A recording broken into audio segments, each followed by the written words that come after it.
All right, my name is Alex. Moving on. So I spent the first half of my career in the corporate, big brand, massive Fortune 50, FTSE 100 companies. And then, halfway through my career, I kind of table flipped a little bit. I had a bit of a flip out. And I've spent the rest of my career to this day in the startup world. Incubating in, investing in, building, generally mouthing off about startups, predominantly here in the UK. And what I want to do over the next few minutes is perhaps bring a little bit of an outside perspective of what I've noticed, the relationship between the customer and new and old types of business, how that's evolved, what leaner companies, frankly broke companies, I love the term pre-revenue. That's my favorite term. It's like Barclays loses 1.3 billion. No, dude, we're just pre-revenue. We didn't lose anything. But ultimately, I want to talk about how we stand out in extremely crowded marketplaces, in loud, rambunctious, frankly, crowded marketplaces. And I want you to sort of share some ideas, some philosophies, some examples that have really stood out to me that I've either been involved in or had nothing to do with that have really piqued my interest or made me smile. The problem is that today, or the opportunity as far as I'm concerned, is that the marketplace has never been so crowded. The technology that we all rely on, and that many of you have built, frankly, means that you can launch a business or product on Monday, and by Friday, you'll have a competitor. That's the reality of the situation, and that scares the crap out of slow legacy businesses. But I think it's a massive opportunity for all of us because we have the platforms, the technology, the speed, the resource, and the reach to do this type of thing. But it does mean that we have to work harder to actually let people know that we exist. So there's this wonderful paradox there. The reason is that business, the landscape of marketing, the landscape of product has changed forever. It's never going to go back to the way it was. It used to be very, very easy. In the good old days, you would put up your billboard, your TV ad, your radio ad, and you would say, frankly, whatever the hell you wanted. And there was no mechanism to feedback, to ask a question, to tweet, to go on Facebook, to email, or even call if we go back to the black and white days. So they basically said whatever they wanted to and made these claims about their products to the point where it got ridiculous. And these are all real ads from the 50s, 60s, and 70s. An ounce of prevention is worth a pound of cure. Basically, smoke cigarettes and you'll get healthier. We don't even let cigarette companies advertise anymore. If they tried to do something like this, we would destroy them collectively. You mean a woman can open it? That's a feature. So not only is it fast and easy to install, women can use it. And this is being sold to women. And that's Del Monte, not a small brand. For my technology people in the room, which is most of you, this is a computer and the single greatest advertising strapline in advertising history. You bet your sweet telex operator it is. I love that. So this next one I actually have framed in my office. Blow in her face and she'll follow you anywhere.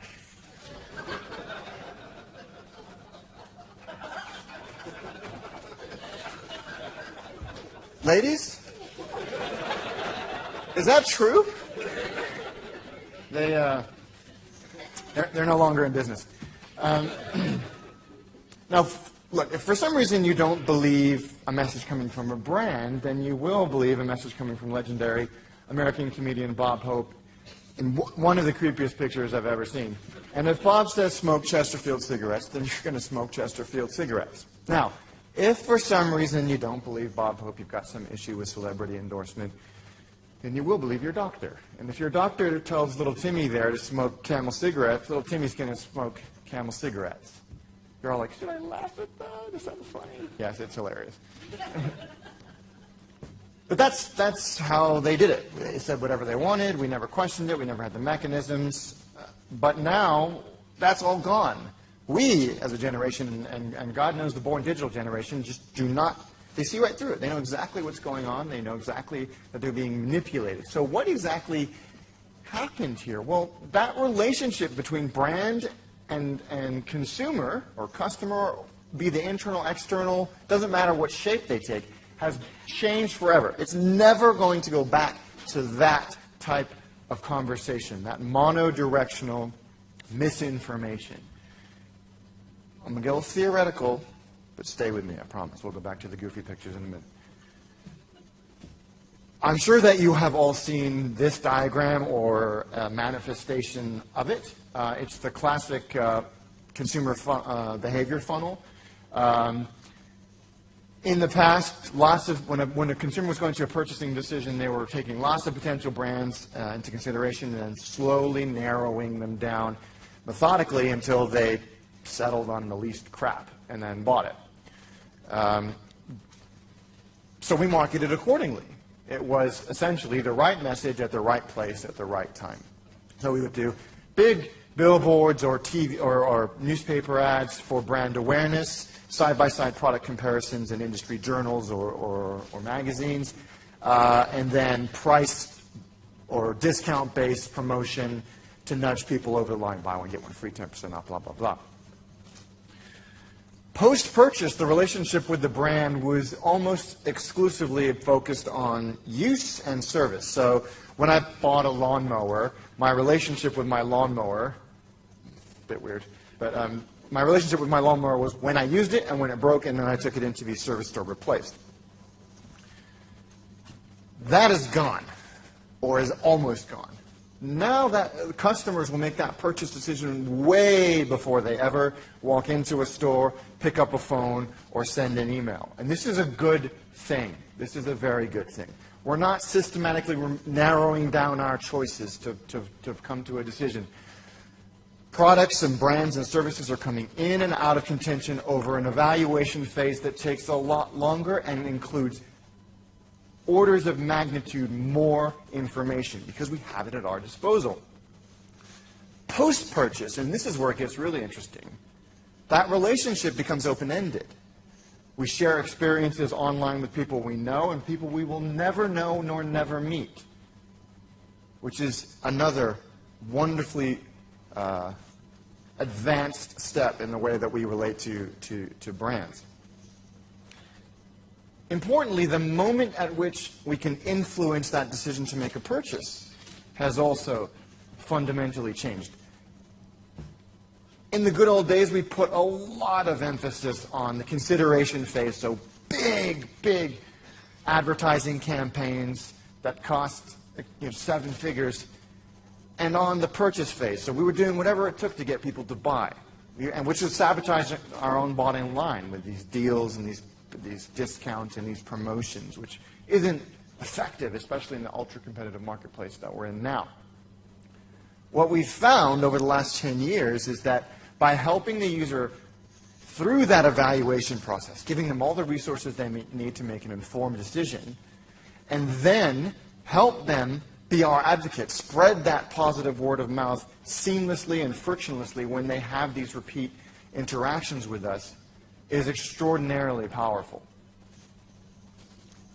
And ultimately, where we're all trying to get is where a customer's bond with a brand is so strong that they never even go through these consider and evaluate. Where are my Apple people? Apple people? Hands up. Sparse, weird, makes me uncomfortable to be in this room. So Apple people, I'm just talking to you for a second. When your beloved MacBook dies and you've gone through your statutory week of mourning, are you going to go to the Dell, Toshiba, HP, Lenovo stores and assess the products that are out there? No, of course you're not. You're going to march back into the Apple store, drop $2,000 on a new MacBook Pro, walk out and go, what the hell just happened?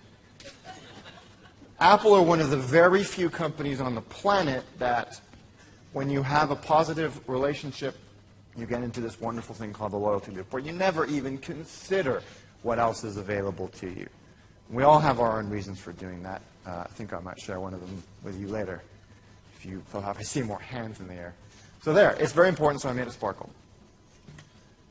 Today, building that product or that service and hoping that it's going to work and that people are going to, no matter how good it is, it's just not good enough. It's not going to work like that. You're never, ever going to get anything off the ground. We cannot just rely on building a product or building a service. So I want to share a few things that I've seen companies do to get past this challenge of, okay, I've built it, now what? And the first is create emotion. Did you hear that? That was 200 pairs of eyes collectively rolling. But stay with me. This is actually pretty powerful.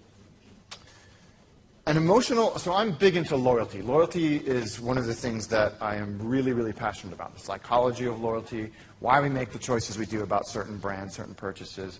I spend a lot of time within the Virgin Group, and they are masters of this. But there's some science behind it, believe it or not. This is a quote from Mad Men, which is basically like porn to marketing people like me. When a user can sense that whoever they're interacting with inside a brand is genuinely passionate about what they are doing, what they have created, they believe in it, it's extraordinarily powerful.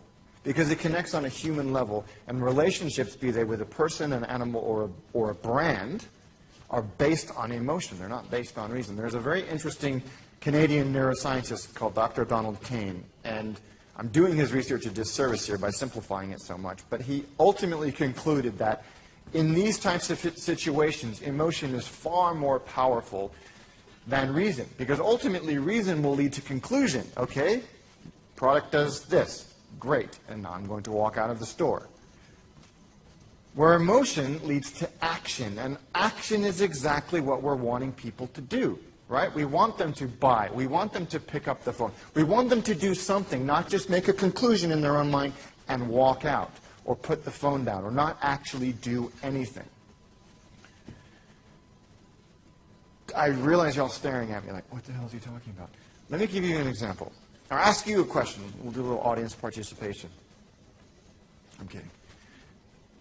What brand do you love? What product or service do you use every day? What product or service or brand gives you that warm, fuzzy feeling every time you use it? What product or brand could you not live without? Shout them out to me. Give them to me. You're going to like my next slide. I heard one over here. Yeah, I did this once and someone said, beer. Was it you? So mine is Diet Coke.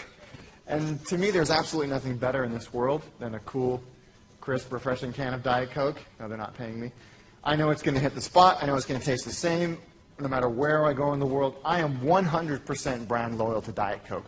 So much so that if I go into a bar or a restaurant and I order a Diet Coke and the waiter or waitress says, would Diet Pepsi be okay? It's like they've spit on my grandmother. It's... So here's the thing. Here's the thing. I am a reasonably rational human being. I know that Diet Pepsi and Diet Coke and spit are basically the same thing. It's poison in a tin can. Yet I can have this emotional, evocative response to something as benign as a silver can full of brown poison.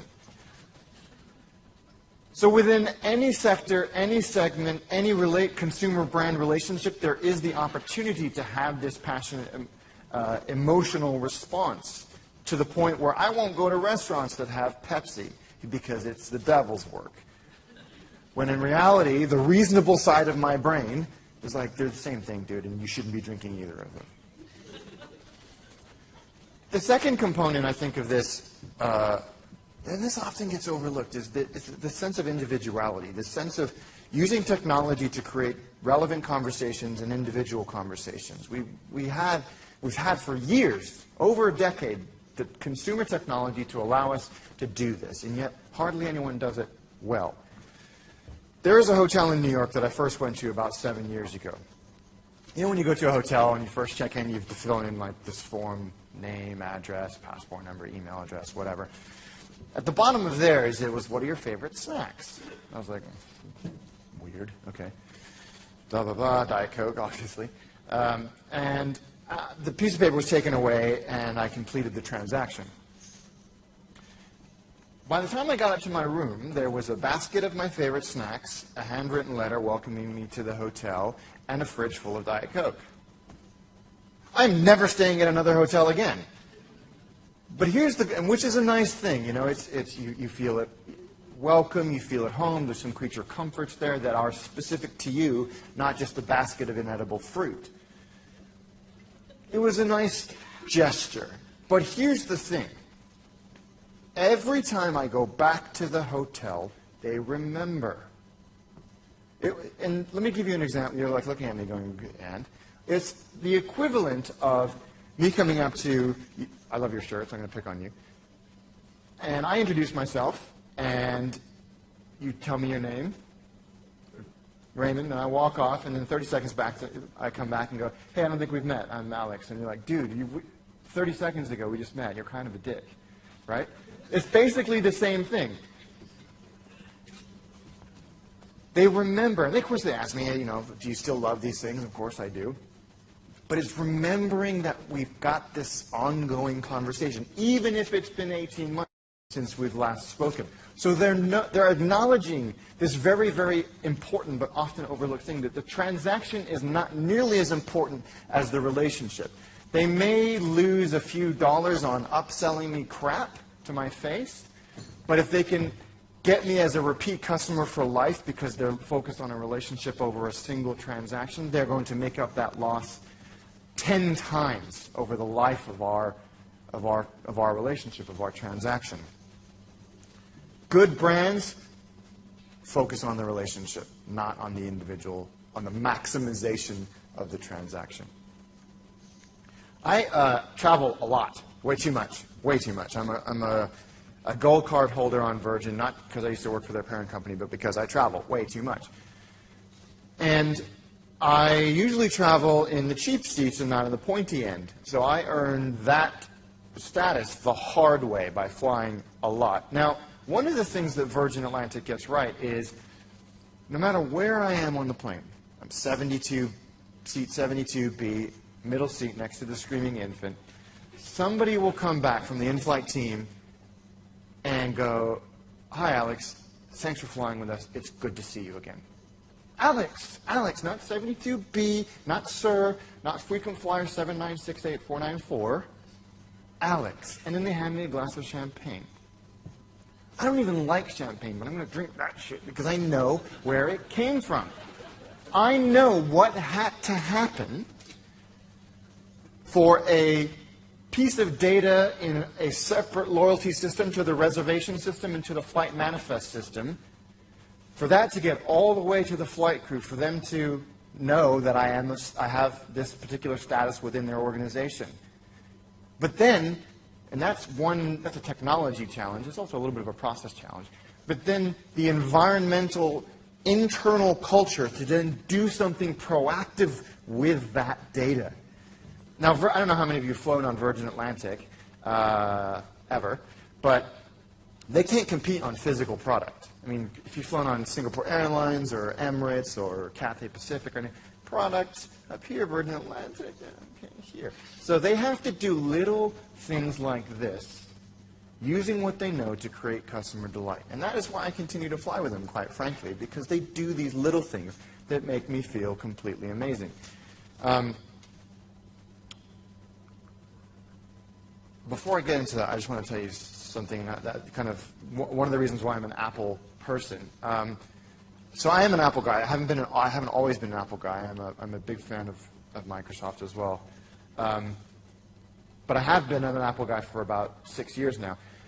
And I waited for a year after the iPad came out. I waited for a year before I actually got one. I can't remember why. I think the negotiations between my wife and I broke down dramatically. We needed a statutory cooling off period. But I did eventually get one, and I was so happy to get it. And I bought it in London. And I went back home to California for a few weeks over the summer with my wife and my then 12-week-old son. And I was at my in-laws' house, and I was holding my iPad, and I was holding my son. And my son started to squirm as 12-week-olds do, and I thought, I'm going to have to drop one of these things. And after what felt like an eternity, I dropped the iPad, which in retrospect was a good choice. And the screen smashed. I mean, it smashed, not chipped, it smashed. And I was upset. I mean, it's a lot of money. It's not, you know, anything to do with the device or who made it. It's a lot of money. And I just got it. And of course, you know, child protection is not covered in the Apple warranty. Neither is, you know, when you do something to it yourself. So I took it to the Apple store and said, what are my options? And I showed the guy, the Apple genius, and he's like, dude, that sucks. Let's go get you a new one. And they handed me a brand new iPad. And that was it. That was the, I couldn't believe it. What Apple are so good at, and the reason why I keep going back to them irrespective of their product quality, is that in the moment that we were discussing my iPad and they checked the registration to see if it wasn't warranty, he'd also noticed that I've been an Apple customer for a long time. And without ever going, let's review your purchase history and, you know, making me feel like even more of an idiot. This isn't covered by your warranty. They understood that I was a repeat customer, a loyal customer, and even with their own policies, the guy was like, yeah, we'll do you a solid.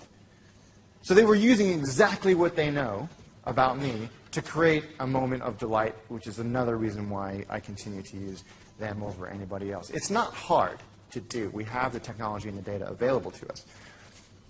From a front-end perspective, and there's a reason why I use a lot of travel stories and metaphors in here, is because I'm a complete travel nerd, but because I love the challenge of the technology challenge of travel.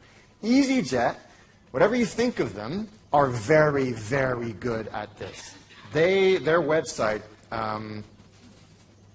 optimizes on so many levels, it's not even funny. So before I even tell them anything about me, they're using IP-based geolocation to figure out where I am in the world, down to, you know, within a couple of miles, and then figuring out which airport they serve is closest to me, and then using the price-based promotional real estate on their front page to serve up price-specific ads out of that airport. The chances of me converting on those are much higher than if they're showing, like, Stockholm to Paris, which so many other people do. They just don't use this intelligence. And of course, as I use the site more, especially if I create a profile, that explicit and implicit behavioral data means this experience gets more and more relevant. If I'm telling them I'm going on business, or if they figured out from their masses of behavioral data on their customer base in general that I'm flying between two business hubs frequently, they'll start to bubble up that content, and the site optimizes itself. It's really quite extraordinary. So that optimization, that individuality is very, very important.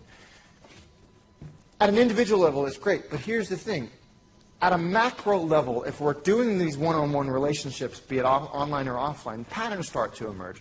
And I use this metaphor because I think it really works well. This is a day's worth of air traffic in Western Europe. Each one of those dots represents a specific requirement that's happening in real time. So each plane is, I am this airplane, I'm going this speed at this altitude, I'm coming from X, I'm going to Y, and this is my schedule.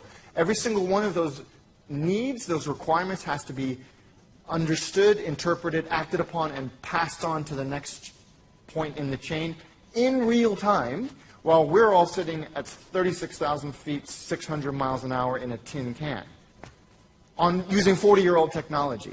So if they can do it with something as life-critical as air traffic control using antiquated technology, there's no reason why we shouldn't be able to do it with bits of data on individual transactions.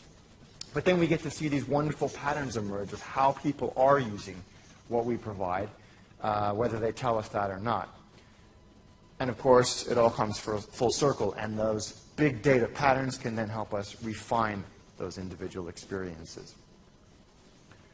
Never forgetting that business is business. This isn't all fuzzy marketing BS.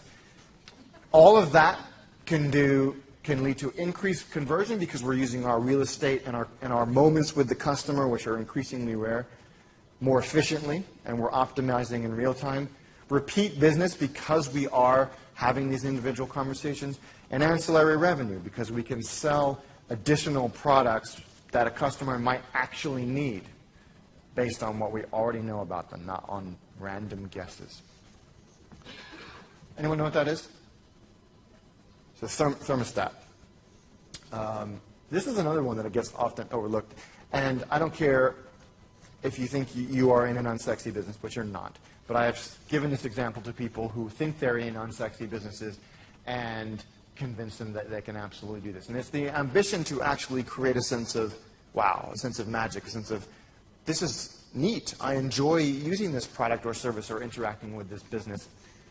I love this example because they took an industry, HVAC, home heating and cooling, and which is generally, thermostats are not sexy things. I don't care what anybody says. They are not, they basically keep our houses too hot in the summer, too cold in the winter. They cost us too much money. They're ugly, and we catch our shoulders on them as we walk past them. The guy that was responsible for the creation of the iPod, who left Apple a long time ago, decided that this needed to be revolutionized, and he created the Nest. And it's like, it's gone from beige box to something I just want to lick. And it's a touch sensitive, that's an LCD screen, touch sensitive. But the cool thing is not only is it beautiful, it works.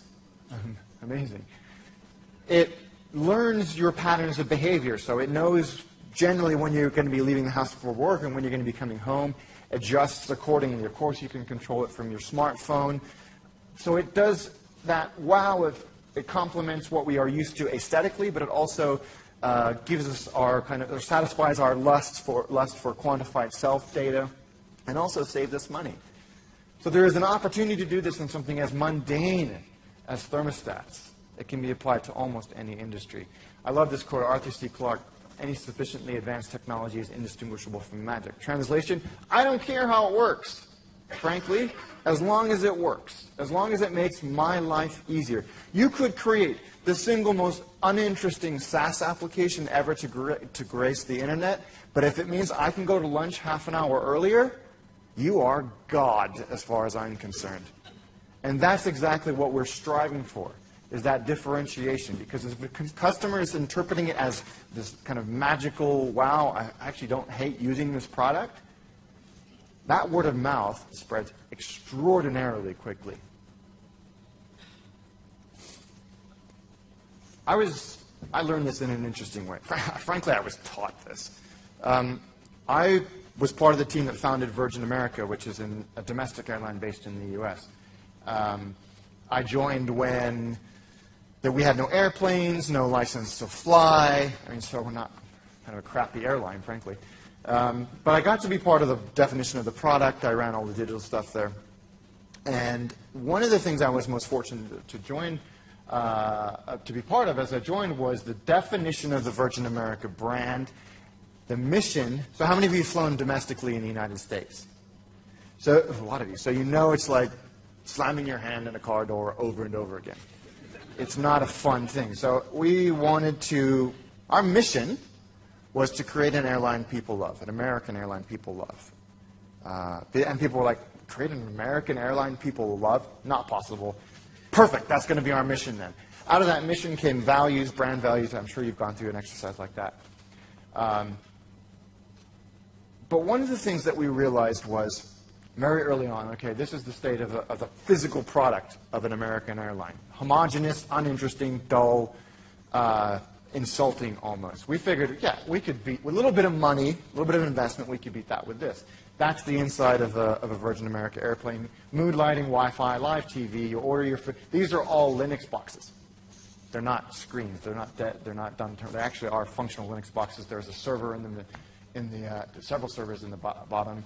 There's fiber to every single seat so that we could stream HD content. First airline to have electronic flight bags, blah, blah, blah. But then we paused and wait a second. This is the last point of the consumer journey, the product journey. A potential passenger, or guest as they were referred to, had to go through so many other steps before they got to experience the complete and total awesomeness of Virgin America. They had to go online or call the call center, find a flight that was appropriate for them at the right price, book it, pay for it, go to the airport, check in, go through security and board. If any one of those steps had been disappointing, This could have been even better. Not possible, but it could have been even better. And they would have stepped off the plane at the other end and said, I was really disappointed in Virgin America, because we hadn't thought in the entire kind of customer experience. We just focused on the sex as opposed to the foreplay. But then we realized that that was a crappy metaphor because A, it's offensive, and B, it overemphasizes this and de-emphasizes the rest of the consumer journey. So what we had to do when we were building the brand was imagine the airplane like this. That's the inside of a brand new delivered A320. Don't ever tell anybody on this, but we used to run and slide on our stomachs up and down the... I don't recommend you try that on EasyJet. We had to assume the product was just as good as that picture I showed you at the beginning with the gray stained interior, so that we upped the rest of our game. And here's what we did to do that. It's a step that I don't think many brands take even now. We identified every single point at which a consumer can interact with us. And obviously this is a small subsection of those things. And we made sure that at the very least, our mission, if not some or all of our values, were represented in every single one of these points. So even, you can define product pathways till the cows come home. But a lot of your customers, they're not going to go through those pathways. They're just not. So we have to make sure that if your first exposure to Virgin America was an innocuous retweet from somebody you didn't know, a flyer, a billboard, a bag tag, a boarding pass that someone had discarded, you would get a sense of what we were trying to achieve. Now you'll notice that a lot of these are people. You can craft literature, physical product, branded materials, whatever, recorded messages, right down to meet your exact specifications. But people are inherently unpredictable and nonconformist. That's why we love them. But we had to have the same level of consistency in people as we did in product. So the way that we did that was every single person who came into the organization, irrespective of seniority or industry experience, from the CEO down, went through a full day of brand immersion. We called it the brand bath, where we broke you down to your core and figured out why you respond to the brands that you do. It's where this Diet Coke thing came from. Why do you have such an emotional connection to this product? How did it come to be? Where is it rooted in you reasonably and emotionally? What are we trying to achieve as an airline? What is the Virgin brand and Richard Branson built on? What are they trying to do? It was honestly, it was an emotionally exhausting experience. But out of it came the most consistent frontline experience that I have ever been exposed to. I left Virgin America in 2008, and I can get on a plane. When I left, they had 4 airplanes. They now have 53. I could get on any one of those airplanes and pick out exactly the things that we went through in the brand bath. The experience is so consistent, as consistent as the rest of the physical experience, yet it has so much personality because of the way the brand was defined. Making people believe in what you do, or at least, they don't necessarily have to believe in it, but at least understand it, is almost infinitely scalable, as opposed to having to brainwash them or suffer the consequences of people that don't believe in what you're doing. That's very, very risky.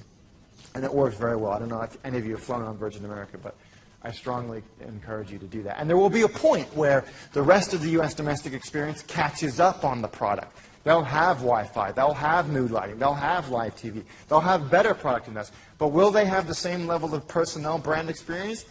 Nope, because you cannot reverse engineer that. You have to do it at every level of the organization. The C word. Marketing douchebags like me use this all the time.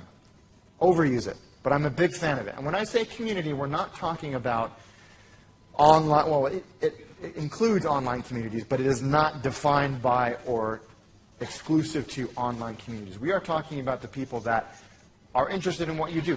This community of people, it is extraordinarily powerful what the hive mind can produce and what it can do when it feels like it's involved. in your business or your organization. And I want to show you a couple of examples of how I think this has gone really, really well for small organizations with very, very little budget that needed to differentiate themselves. There is a burrito place in Angel in London, and I'll explain what a burrito is in a minute if you're not familiar. This guy was an ex-Skyper who founded it. When eBay bought Skype, he cashed out a little bit of his money and decided to leave the tech scene and open a burrito thing. He happened to open his burrito store in the single worst point in human history to open a fast casual dining establishment in London. 2007, 2008, footfall was down, spending was down, people were eating at home, and he was absolutely 100% confident in his product. He knew he had a great product, he just needed to get people to experience it. So he decided to have the UK's first burrito eating competition. £10 to enter, all of the money going to charity, and all of the promotion and about the event done on the social web. I just want to show you what this kind of thing was about. This is a blogger for the food blogger for the Daily Telegraph, and he was absolutely in it to win it. Now, a burrito, if you're not familiar, is a wrap filled with meat, cheese, vegetables, rice, about the size of a baby. And the challenge was to see how quickly you could eat a burrito, not to see how many you could eat, because that would be obscene. And so this guy was absolutely in it to win it. There you go. You can see it, the thing there. He's got his protective gear, and then immediately it starts to go very, very badly wrong.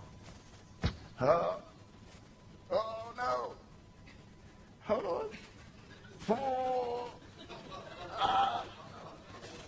on. And he's okay. He did not win. My brother won. My brother is the UK burrito eating champion. We're all very proud of him. His record of eating a burrito in 56 seconds still stands to this day and has benefited him massively in his career. It doesn't really. At the company that I was recently just finished up a role as chief executive of, which was an online community or online product, a music community, when users came on and participated in the community meaningfully, I hand-wrote them a letter saying, hey, thanks a lot for taking the time to help us make this product great. Here are some stickers. And people would open it up and go, what the hell is this? A handwritten letter that's not a ransom note. I don't know what's going on.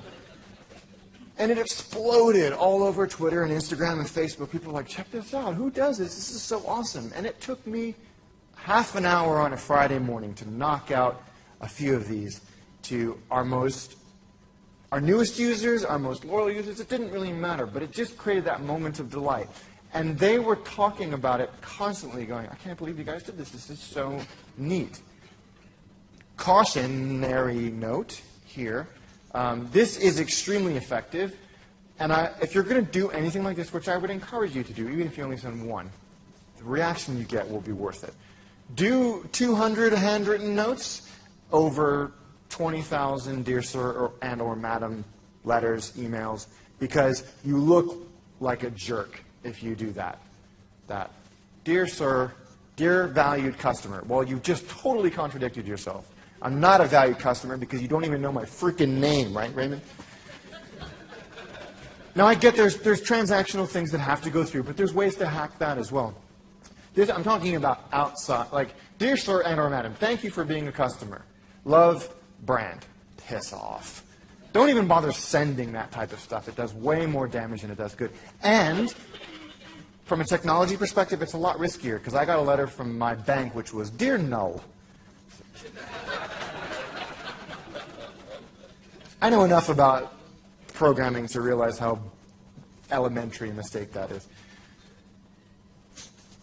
The next thing, this is an interesting topic, at least to me, and I'm the one talking, so deal with it.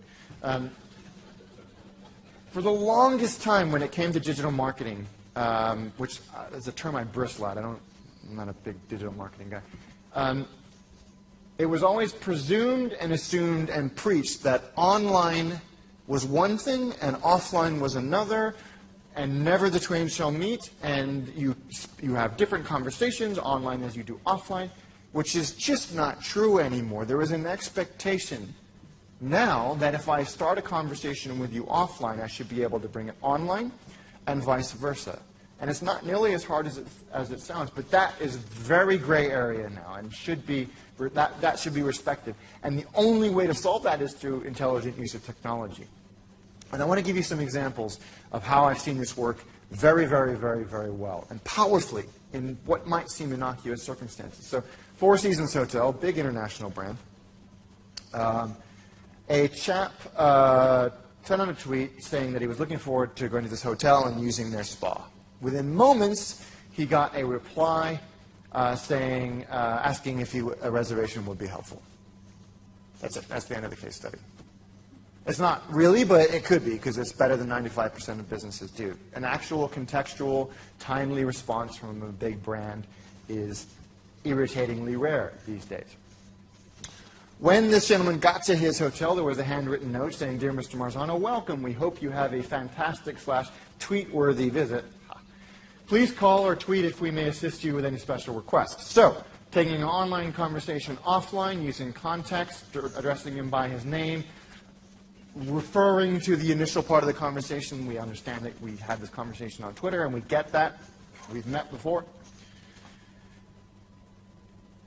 This gentleman says, "Have an awesome sleep at the Four Seasons Palo Alto." Notice anything weird about that? Not at Four Seasons. At Four Seasons Palo Alto. Every single hotel in the Four Seasons has their own Twitter account. Why? I can give you 87 reasons, but I'll give you 2.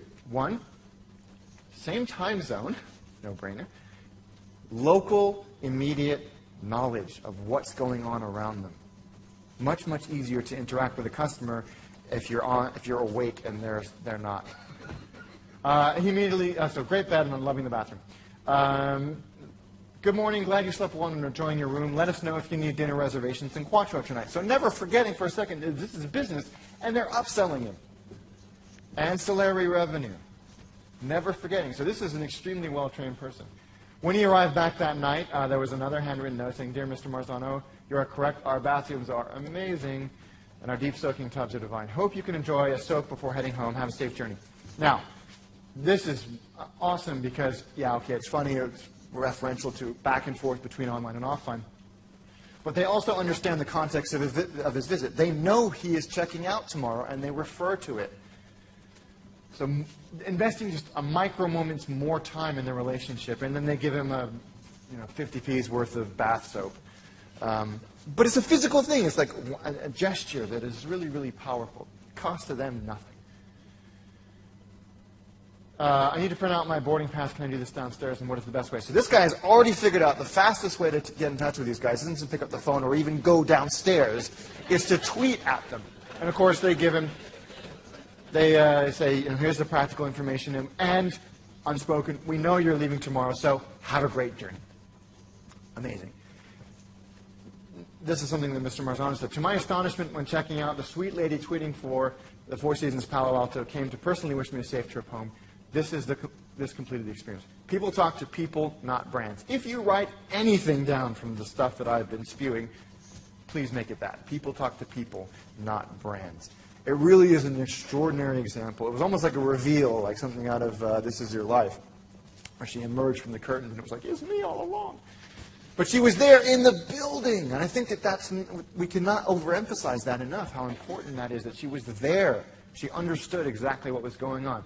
And he wrapped it up by saying, this is the best physical experience social media has ever given me. They've turned me into a complete brand advocate. So literally moments worth of effort and 50p's worth of bath salt have turned this guy into a consumer of this product for the rest of his life, unless they monumentally screw up. But if they do monumentally screw up, he's going to have a lot more forgiveness and tolerance because of experiences like this. Now, what the Four Seasons might not have known is Thomas Marzano, who's not only a good friend of mine, he is the global creative director of Philips Electronics. And he now has over 100,000 followers on Twitter and an extremely highly respected blog on the intersection between digital and physical, where he talked about this. So, and here I am years later spouting off about it on stage to you guys. So moments like that, and they're happening as we speak throughout product portfolios that understand this. Another quick one, that this just happened to me in December. So Pact, some of you might have heard of these guys. They're a startup in London that do subscription coffee. And every 2 weeks or week, or however caffeinated you need to be, a letter or package will come through your post box with ground or unground coffee. It's pretty good. I don't know a whole lot about coffee, but it's not terrible. And they do different kinds and everything like this, and it's cool. It's a neat service. I wasn't a personal subscriber, but we had it at the office, and the guys seemed to like it. So I'm sitting at home, actually in my grandmother's house in the middle of nowhere in Kent, and I'm flicking through Twitter idly, and I don't follow these guys. This sponsored tweet came up in my feed. It says, proper coffee, hand roasted and delivered, blah, blah, blah, blah, blah. I was probably a little bit hungover and in a bad mood, but I hate the word proper. I loathe the word proper. I think it is lazy. I think it has a false sense of superiority. I think it's not something that you can ever refer to yourself as a brand. It just rubs me the wrong way. So yes, I never go to Byron Burgers. It's a very irritating word to me. And I kind of flipped. And I don't know why. I replied to a sponsored tweet. Nobody does that. But I did. I was that angry. And I was like, negative points for using the word proper. You're better than that. And I think they are. And I was like, good. I've satisfied my old man branding itch. And I was like, I've done the branding world a service. And put my phone away, figuring that was the end of it and that no one would read it. 5 minutes later, my phone dings. On a Saturday afternoon, my phone dings. This is from a very small startup.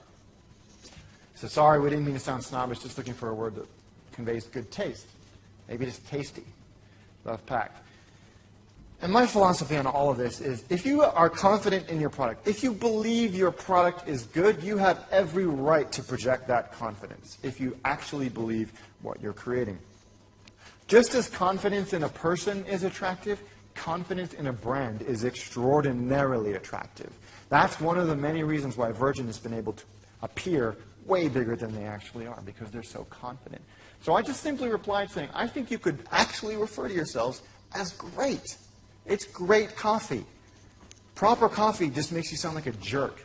Great coffee, well, if it's great coffee, fine. And they sent, appreciative, reasonably humble response. And I thought, wow, that was it, okay. Case closed. Amazing startup was there. Somebody was answering the tweets on a Saturday.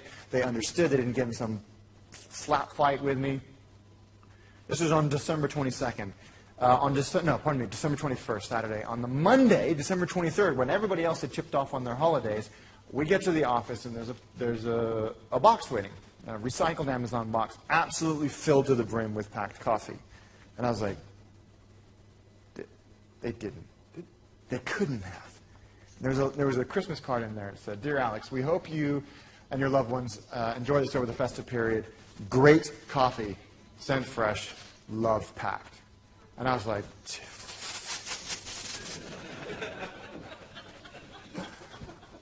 I would never have thought of doing that in a million years. What did it cost them? To them, raw materials, some postage, and a little bit of over-surplus coffee. But I wrote a blog post about it. I tracked down the CEO, and I called him and said how amazing this was. And he just said, that's just who we are. And here I am telling you about it. Just a little gesture to... I wasn't even a customer, but I am now. The fun thing I want to end on is, irrespective of how big your organization is, there are people in it at every level who are extraordinarily good at what they do. But not only are they extraordinarily good at what they do, they're very passionate about it. They're into it. And it doesn't matter if it's a small component of what you do. Give them a platform to connect with other people in your industry or outside of your industry who share that passion. And you will be amazed how quickly and how effortlessly and at zero cost your brand spreads as a subject matter and industry-leading expert on this subject.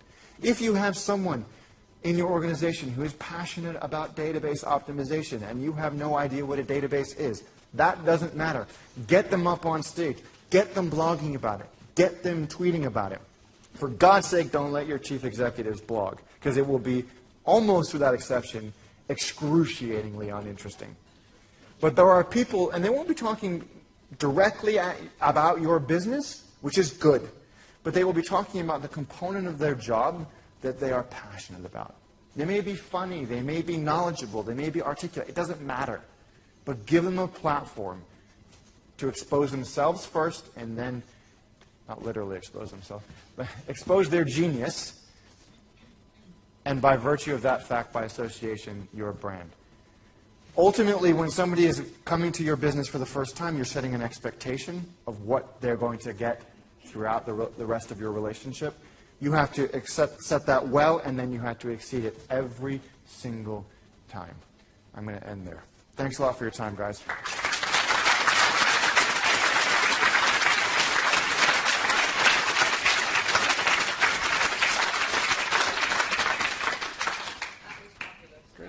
Real food for thought. We're out of time for questions, but are you going to hang around if anybody... I'll hang around. You can always get me on Twitter. Or email me, or whatever you want. I'd love to keep the conversation going. Great. Thank you very much. Thanks, guys. So, folks, end of the...